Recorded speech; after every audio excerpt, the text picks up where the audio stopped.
Right, everyone. So our second to last top scholar, end of your presentation is about to occur with Michael Pozos, who will be giving his senior exit. So we are going to hear from him, and then, as we have conventionally done, we will open the floor to questions, commentary from special program staff, from friends of honors, and the university faculty members that join us both in person and virtually, and then, of course, his peers in the Top Scholar program. So without further ado, take it away, Michael. Yes, thank you so much. Okay, so to give y'all a little bit of an overview, I'm gonna walk you through the timeline of my 4 years of undergrad, and then I am going to close out with some lessons that I learned along the way. So let's get into it. Um, Okay, this is me at the end of my senior year of high school. I was the seniors at the dunk in the dunk tank. And I remember the moment that I got the email that I had been selected for the Top Scholar program. I was taking a nap on my grandma's couch and I got the notification and I looked at it and then I processed it and I set my phone down and I went back to sleep and I didn't tell anybody. I know, I know. But the reason that I didn't tell anybody is because I was really nervous to start college. I was really nervous for things to change. I was nervous to transition from the set of responsibilities that I had as a high schooler into a set of responsibilities that I didn't even know yet. I was also going in as a nursing major, which some of you guys might know, and I don't know. I started off my freshman year as a nursing major, and my reason was because I wanted to help people, but I didn't really have an interest necessarily in medicine. And that's when something really important happened. I was introduced to Tejas and Margot, the two top scholars that have graduated. And they told me about the public administration and policy major and the civic engagement minor. And after I heard about that from them, I think I changed my major within like the next week. So first semester of freshman year, I changed from the multidisciplinary nursing track to public administration and policy, and I never looked back, and I've loved it ever since. Um, After I started to feel a little bit more comfortable in my major, I started to get involved. I started volunteering with an organization called Fiesta Youth. We are a nonprofit that serves LGBTQ plus youth ages 12 through 18. I volunteered with them every single Tuesday, which is kind of interesting that I was volunteering with them because I had just turned 18 that previous July. Um, but I was there every Tuesday. Also during this time, I didn't have a car, so I took the bus every single Tuesday to Fiesta Youth, and I wouldn't get home until like 11 because the bus route is very long. I also started working as the social media chair for Prism, and JASPED brought me to my first meeting with Mujeres Mataran. We are a grassroots proletariat feminist organization. Notably, we organize International Women's Day every single year, entirely grassroots. We don't take any nonprofit donations. We don't take any corporate donations. We don't take any donations from the city. That very first year that I helped them organize it, I also had the privilege of being a speaker. And I had a long history of activism, and I was really connected with activism. That was a big part of my identity for a lot of my time in high school. But this was on a completely different scale for me, kind of speaking in front of people to like a huge crowd. It's one of the biggest attended events of the year that we have. Something else happened right after that. I had the opportunity to go to the Creating Change conference in California. And I wanted to highlight this because it's not the only conference that I had the opportunity to go through, like throughout my undergrad, but it's one that I always think back to because it was probably my second time ever on a plane, and it was my very first time flying by myself. I've never flown by myself before. And my family doesn't have like a lot of experience traveling, and so I felt like I was flying blind. I remember being in the DFW airport, just like breaking down into tears. Yeah, pictured right here, like right after I crying. I think I wore the mask like yes for COVID consciousness, but also to hide that like my face was like red. But I did it. I got on the plane. Even though I was nervous about being there completely by myself with nobody that I knew, I made some amazing friends.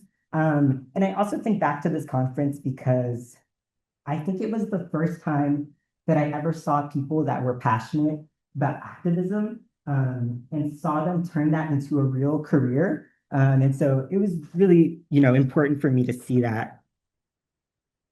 Also really important.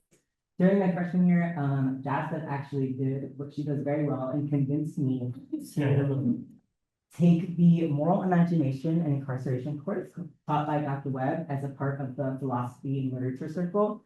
This course would be foundational to my time as an undergrad. And as that course was wrapping up, we were trying to figure out how we would carry forth the ethos of moral imagination and incarceration.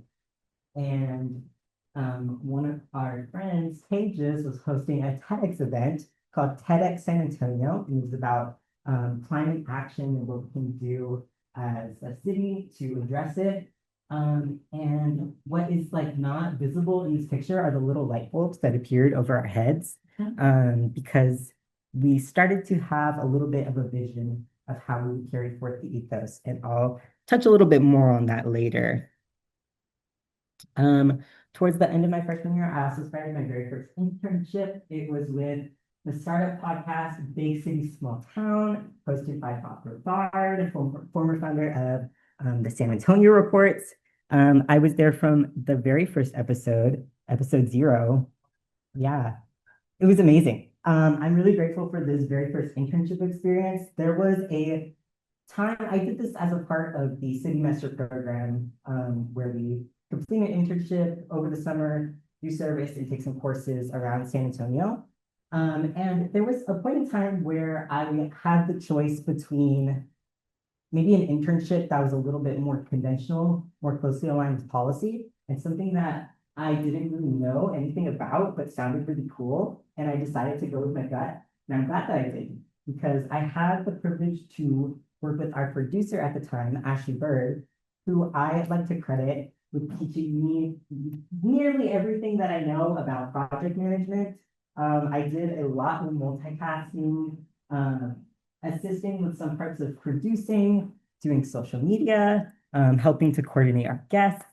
And I think she prepared me very well for all of the projects that I would undertake in my undergrad, which brings me to the end of August, when we started to pretty seriously organize what would develop into Beyond the Block, but was not yet Beyond the Block at this point, as Texas City Ambassadors.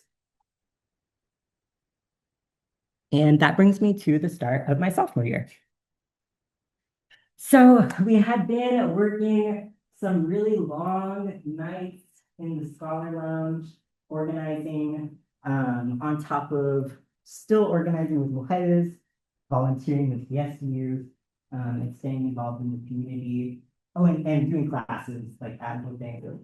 I think we were kind of propelled forth by a passion for what we care about, and also maybe a little bit of delusion those first couple of months. And then around December, we had the opportunity to meet with Sean Puka and the peeps from Hudson League for Higher Education in Prison.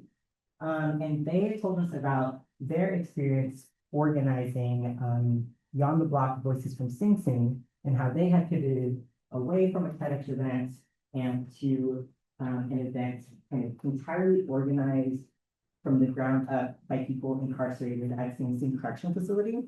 And when we heard about that, we had a decision. Would we be willing to sacrifice the progress that we had made to take some steps back to do something that was more closely aligned with our values?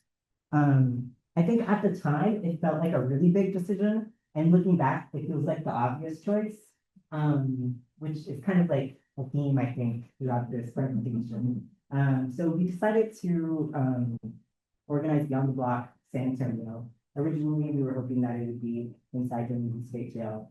And I'll talk a little bit more about that later. I did want to highlight this picture of us meeting on Zoom. We took our meetings very seriously. We would make an agenda for ourselves at the top of the meeting and like work through it. But this picture was taken on the eve of Christmas Eve.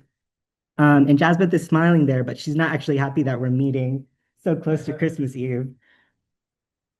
So this pivot was like a little bit of a problem just because like I was getting ready to get on a plane to go study abroad for a semester in Belfast. And so, we now had to organize across time zones, but I remember being incredibly nervous to get on this plane to go abroad.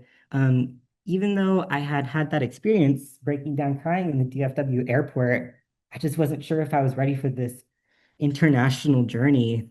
But I did it. I got off that plane.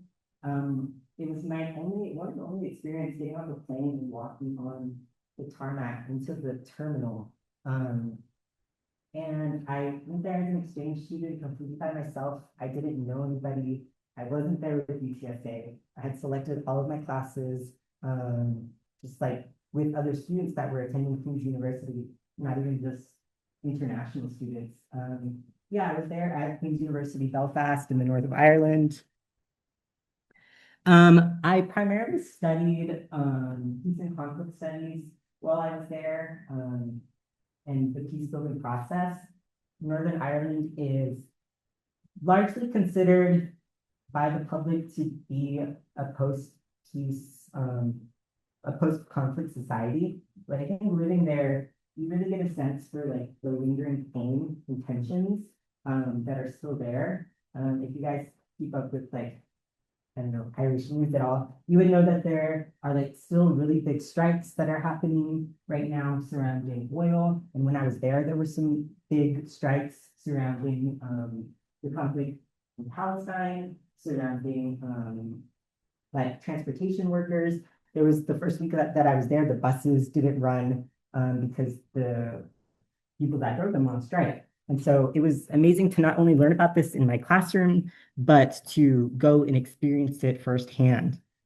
Um, Even though I was nervous to go there by myself, I did eventually make some really amazing friends with my housemates.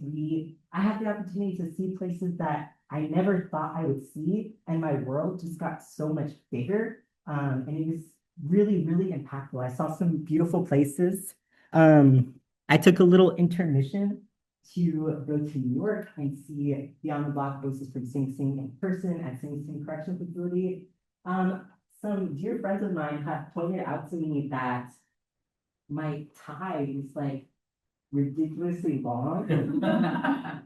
And I just wanted to like tell you guys that it's because I didn't pack any business professional clothes when I went to Belfast because I didn't think I would need it. And so I had like purchased all this stuff, like the coat and like the pants and the tie from like different charity shops near where I lived in Belfast. And like none of it really fit me, but it was okay. I was there. I have the opportunity to do some solo traveling. I solo traveled from like the south of Ireland and I visited Galway and the coast. I took some ill-advised solo hikes.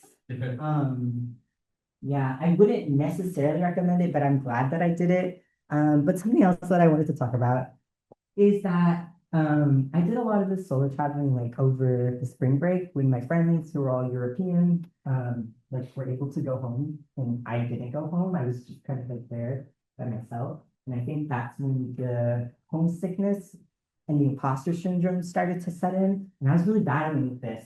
I was having a difficult time with it. I think it was like compounding to create a feeling of guilt where I felt like I need to be grateful for this experience that I'm having because like not everyone gets to have it. Nobody else in my family has a passport. Like I get to do this incredible thing and I'm feeling so like terrible while I'm here.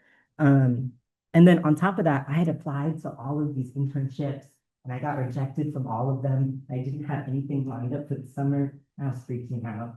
And I think I carried that feeling whenever I got back from Belfast into the summer and then into the start of my junior year. So that brings me to my junior year.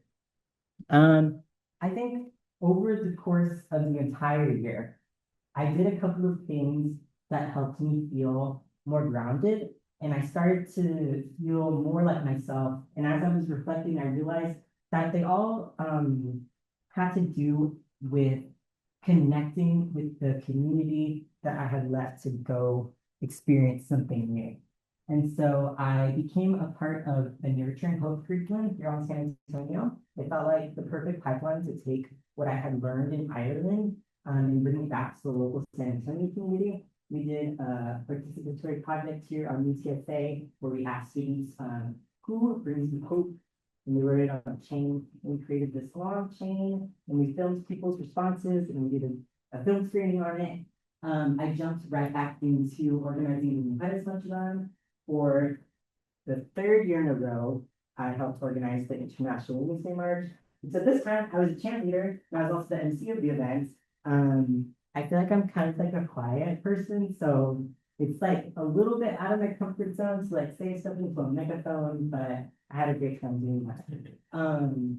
I also worked as a intern for essay stands in the fall, doing work around immigration, tracking some of the stuff that's been happening in our city related to ICE. I organized New Year rights events here on campus.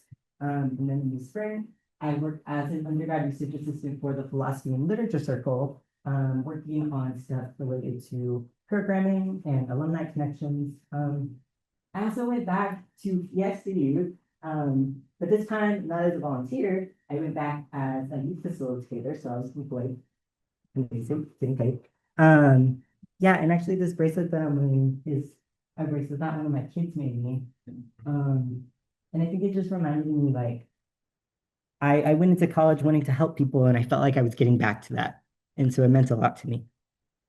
Yeah, and then like so many months of organizing culminated in like probably the most chaotic day of my life.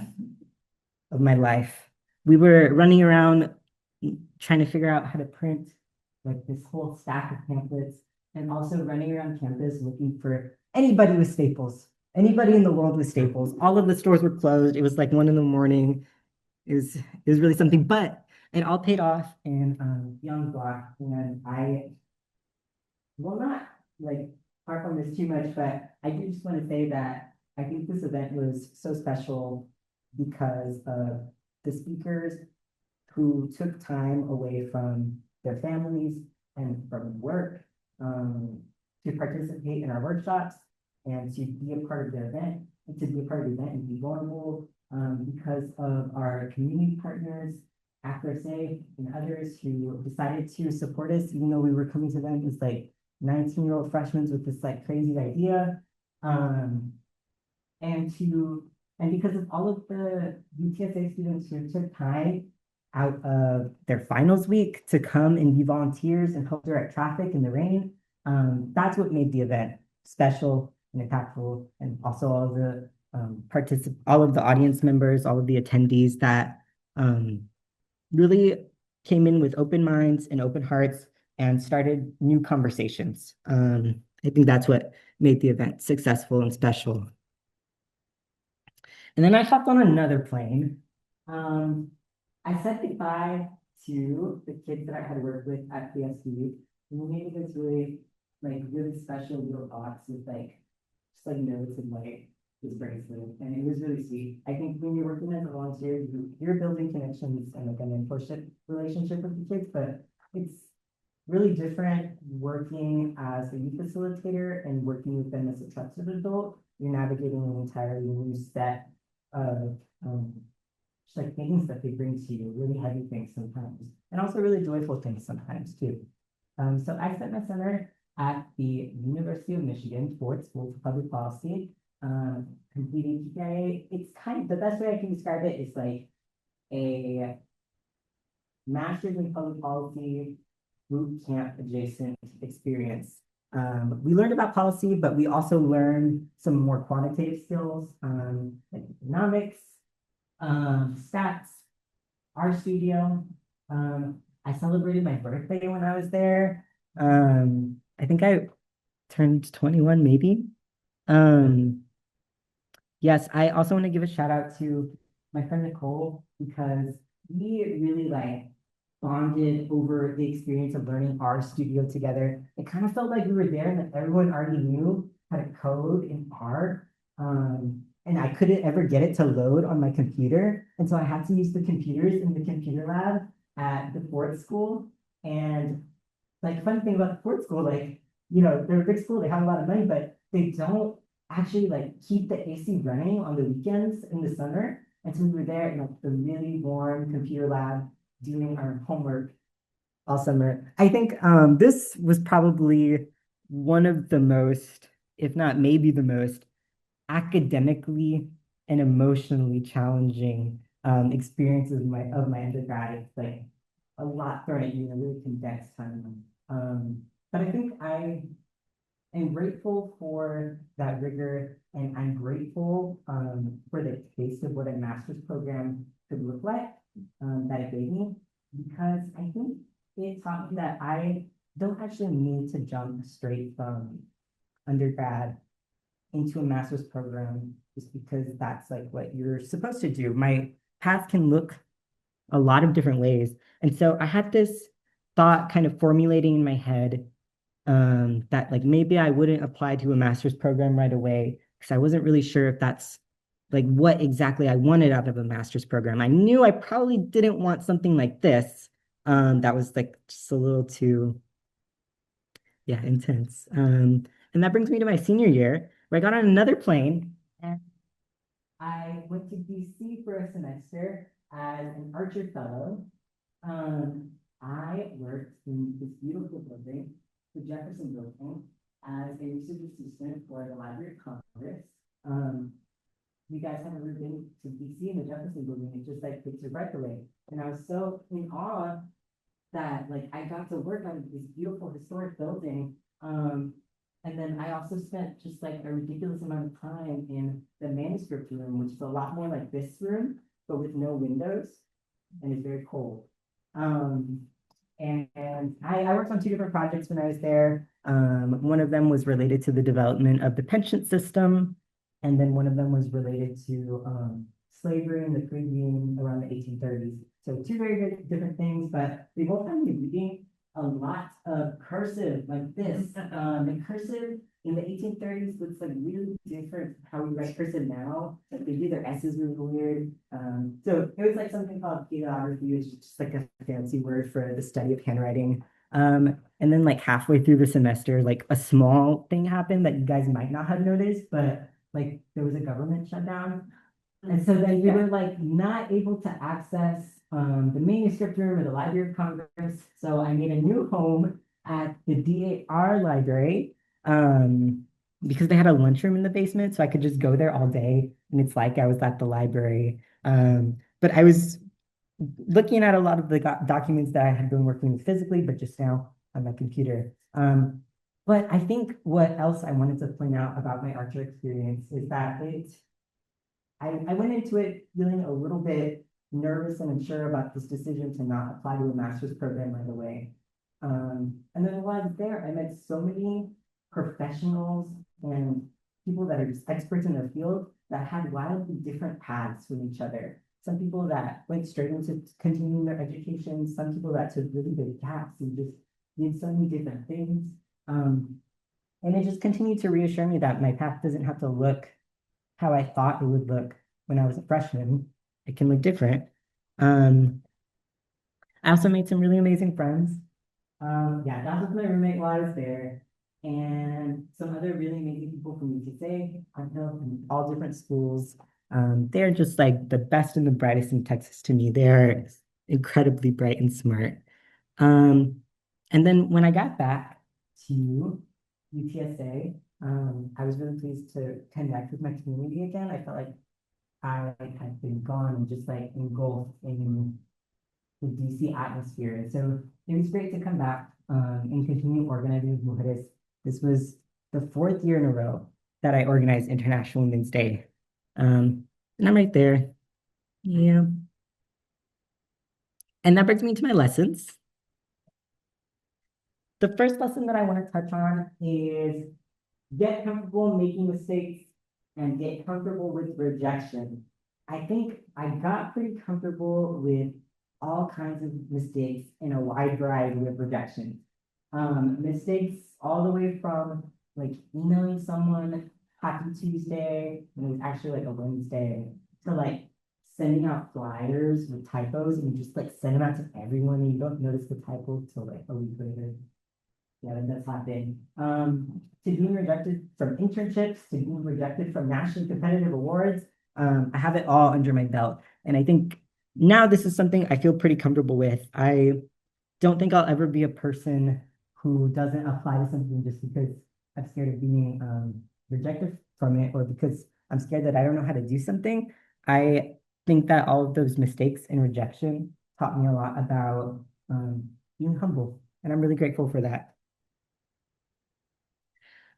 Change is hard, but that doesn't mean that it's bad. I think you guys heard about how nervous I was every single time I had to get on a plane and go somewhere new. And then I met so many amazing friends and so many people, and then just like my heart was breaking when I had to leave San Antonio to go to these new places, my heart was breaking to leave those places and to meet and to leave all of the friends and connections. But I think what I learned and what I try to remember is that that's part of what makes these experiences really special is that it's finite and there's an end to it. And it makes me appreciate the time that I do get to spend with the people that I meet. And then the last lesson, this is one that I feel like I know that it's true, and I just have to relearn it like all the time, constantly. If you don't slow down, life will make you slow down. I think there have been a lot of times in my 4 years where I maybe wasn't drinking enough water a little bit, wasn't eating all 3 meals a little bit, maybe wasn't getting like enough sleep at all a little bit. And it kind of just culminated in the perfect storm and my weak immune system. And I just remember being sick like all of the time because I wasn't taking care of myself. There was one particular summer where I had a migraine every single day. And yeah, I don't know. I think, like I said, I'm still learning how to like put my health first above all of the things that I want to do and everything that I'm passionate about. And then my friends know that like I had a pretty major surgery at the end of Archer that was like a real test of this. I had to like take a week off school. I had to take a step back from organizing at a really pivotal time to make sure that I was healthy. And I think I did an okay job. Jazz is raising an eyebrow. Like I said, it's something that I know, but I'm still learning how to practice. Um, yeah, and with that, there's like a billion people that I want to thank. So yes, to all of my mentors and faculty members and people that I've connected with over the years, a really big thank you for anybody that has ever, let me ask a question or let me bombard them with emails. I also want to give a really big thank you to the friends that I've made here in Texas and all over the world. Right here in the corner are my friends that I made on study abroad that I got to see over the summer in Canada. And we're planning another reunion this coming summer. And it's just been really great to like keep up all of these connections with all of these amazing people. And also a really big thank you to my family here at UTSA. I think I came into college and I really didn't think like I was gonna make friends. I was like preparing myself to be alone for 4 years. And I met the most amazing, bright, talented, kind, compassionate people, driven people that I've ever had the pleasure of meeting. Um, yes, I need to give like a special shout out to my former neighbor turned roommate, Jazz, for all of the organizing work that we did and the late nights, and every time that you supported me. Yes, thank you for that. And then I need to give a shout out to my family. I want to say thank you to my partner who has supported me going all over the world. Um, yeah, and my siblings. Yeah, those are my babies. So yeah. Okay. And with that, I'm opening the floor to questions.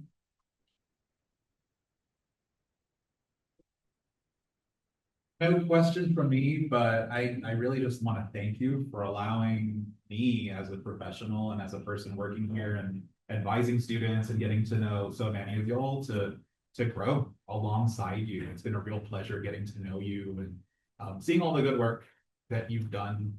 And I always will harp on the fact that our scholar programs need more people with activist interests and activist backgrounds and fortitude for public policy.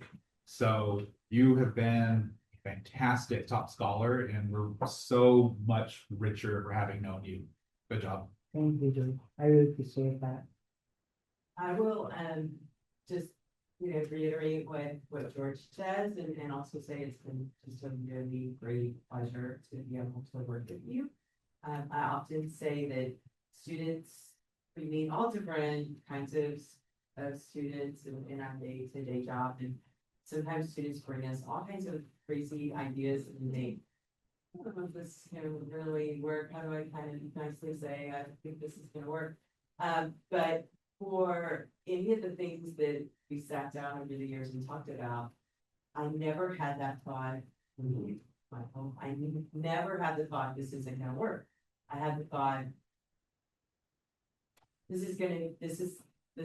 we're gonna find a way to make this work, which is really dramatically different than. So I hope that you realize that's also a result of what you bring to the table. I mean, that's a direct result of that being your constant attitude. I can do this. I just need to find the way. And I'm gonna ask a question that Gina Amatangelo asks all students if she's on an interview panel, almost regardless of what her panel is. But I'm really interested in hearing your answer to this now. Okay. And that is, what is the role of government? Yes, I will be doing that. And then I have a follow-up. And then I have a follow-up. So first I want to hear your answer to that question with where you are now in your career path. Yeah, I think for me right now, the answer to that is to, and I'm curious how similar this is to what I had said, is to support the people that are most vulnerable and to do that by being in community and listening to community. And letting people that need to express their needs speak for themselves, building a platform and a space for that to happen in public policy, and in data collection and in economics. I think that's the role of government. I think it's what public policy should aim to do. So my follow-on question is, where do you fit into that now, and where do you see yourself potentially fitting into that in 5 years? Yeah, that's a great question. I think where I see my place in that pipeline right now is being one of the people that speaks up about what communities I'm in need. And what I hope further down the line is that I am one of the people that is creating space for people that come after me to speak about what they need. Maybe through public policy and maybe through. Your answer hasn't changed much to me. Really? And when we asked that question or a very similar question when we were interviewed for top scholar, I recall everyone around the table saying, this kid is not gonna major in nursing. I remember. I remember the last. So, yeah, I won't take up any more airspace other than to say, I hope we get to stay connected because it's just been joy to see all that you do. Thank you, Christy. That means a lot. Thank you. I have more of a comment. I am so inspired by you. just from the first time that I met you, what, a year and a half, 2 years ago. And then I was so excited when you emailed and said that you had a golden slot and you're going to take the class. And I just want to say thank you because there's been certain class periods this year where I felt like we've actually been co-teaching together because your wisdom and your experience have just shaped so many people. And so thank you. Thank you. That means so much. I really appreciate that. I'll say very quickly, very proud of you, done a lot. You're very humble, I think, in all that you've done. So when you talk about your comfort in your mistakes and your failures, also be sure to celebrate your successes and accomplishments. Thank you, Melissa. Thank you. I appreciate We had a that. raised hand from Fernando. Okay, Fernando, go for it. Alrighty. Hello, Mr. Michael. How are you? Hi, Fernando. Thank you for. Yeah, of course. I'm sorry I can't be there in person, That's okay. but I can't believe that this is your senior year. I think you and Jazz collectively truly represent what it means to be a top scholar and a UT San Antonio student. I really think that throughout the 4 years that you have been here, you have taken so many opportunities, stretched out of your comfort zone, and I am just extremely proud of you. I hope that, whatever comes next, you're going to do amazing things. I know it.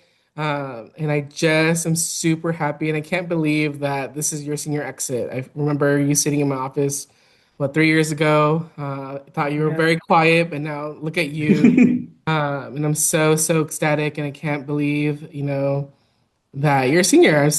Wow, I'm just super impressed. So congratulations, Michael. Always be here if you need anything. You'll have a friend in me forever. Thank you, Fernando. Thank you for being here too. I see Nicole's hand.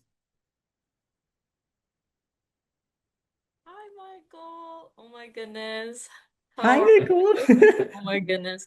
I just wanted to say how proud I am of you and how I'm like gonna start crying, but you've been such like an inspiration to my public policy journey and just the way that you've been able to center people's lived experiences at the forefront of public policy is something that is actually so important, as you've mentioned, and something that we've had to like battle against an opposite thought of that.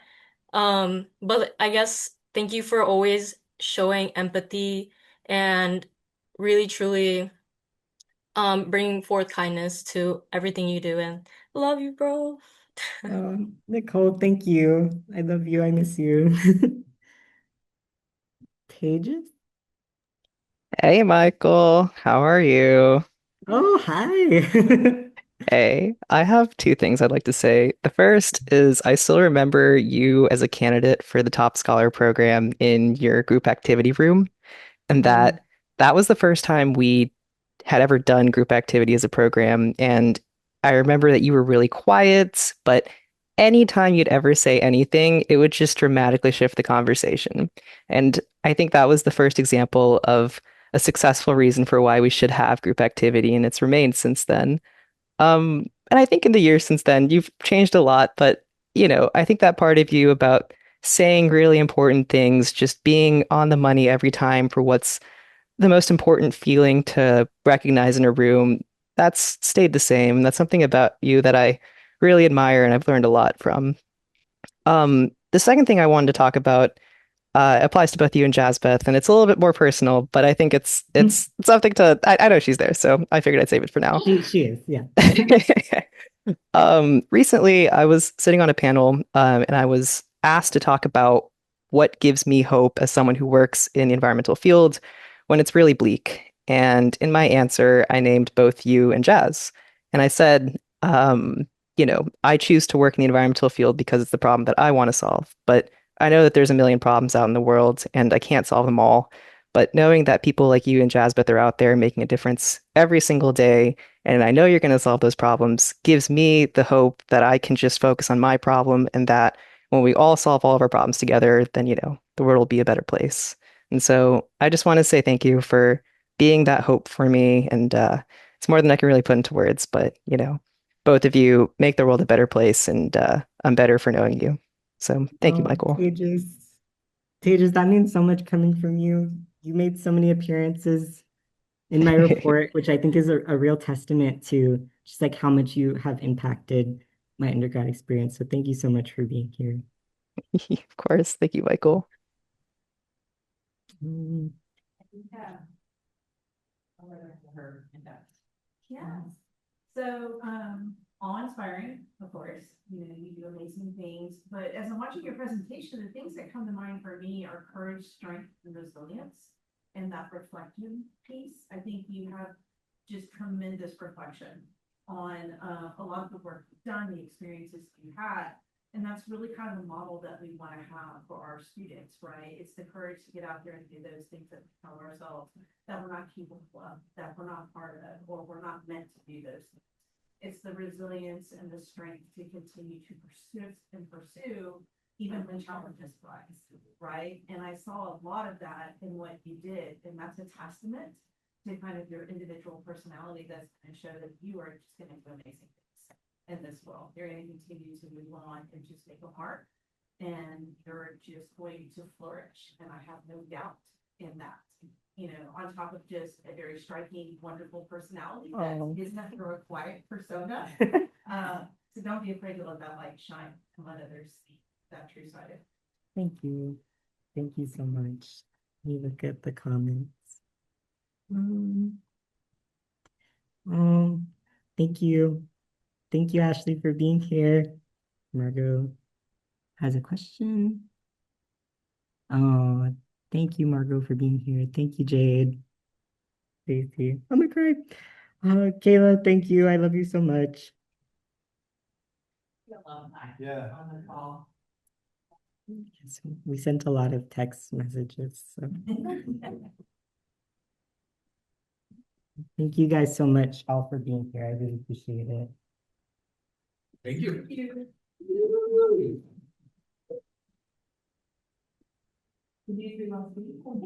Oh, Michael, you are the one person that like, if anything even remotely funny happens, I cannot make eye contact with you. I will, the amount of times in seminar, Christy, don't be mad at me for this, but the amount of times in seminar that something remotely happens and I like side-eye Michael and side-eye me, I'm like, I have to stop laughing, I have to stop. 'Cause you make everything so funny for some reason, thank and you. like our levels of insanity have always been matched in our stupidities. Yeah. But more than anything, you have always just been such a pure person and such a good friend. And like again, like I cannot imagine what my undergrad experience would have been like without you. And we had a really rough year, that one year when you were abroad and then I was abroad and we didn't see each other We like did. the entire year. That was so evil. But we like I never felt any less of friends with you. I never felt like our friendship like disintegrated at all. And I think that that's such an important quality to have, that with anyone that you speak to, you immediately make everyone feel like they're connected to you at some point. And there's no denying that that's because you're such a genuine human being. And I remember when we were touring Laurel together, when we were 17 years old, just with me. And I was like, oh, that Michael guy, he's so sweet. I hope he gets in. Like, even if I don't, I hope he goes out there. But I'm so, so proud of you. And you will never, ever, ever escape me. Don't worry. Oh. We'll never stop hearing from you. Thank you, Anna. I love you so much. I love you, Michael. Anna? Michael, you know, be a very spectacular nurture. Oh, And there's not a life that you encountered you don't make better. You're so welcoming. I think it's crazy because in theory you've known me for many years, but in college your friendship is in a way that has made me very much appreciate like the kind of rare person that you are for being able to make someone feel seen. And I think I very much agree with Tigis that if I ever need, you know, wisdom or perspective on something, you can always cut to the heart of it.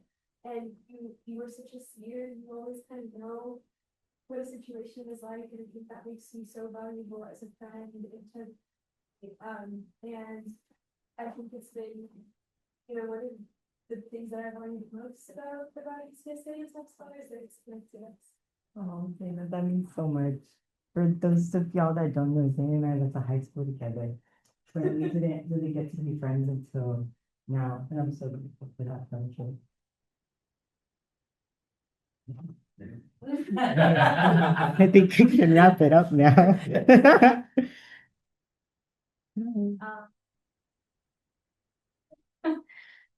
I simply cannot imagine my experience there at UTSA without you. Not only are you like a brother to me, you know, we're always like very quippy with each other, you know, I'm always bothering you, you're bothering me. You eat my bagels. But seriously, the bond that we share is just so important to me. I think aside from being an amazing friend, you're also such an amazing organizer. And I'm gonna echo what everyone says, your ability to connect with everyone and just put everyone's needs, maybe not, actually no, yeah, in front of your own needs sometimes even.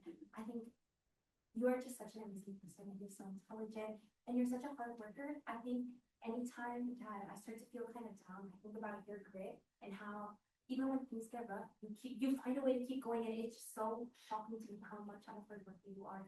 And I don't know, you're just such an inspiration, and I aspire to be more like you every single day. And I don't know, I just don't even know what else to say. I'm so proud of you. That means so much. You're my inspiration. So that means a lot. And you know that you're like a sister to me. Yeah, thank you guys. Thank you.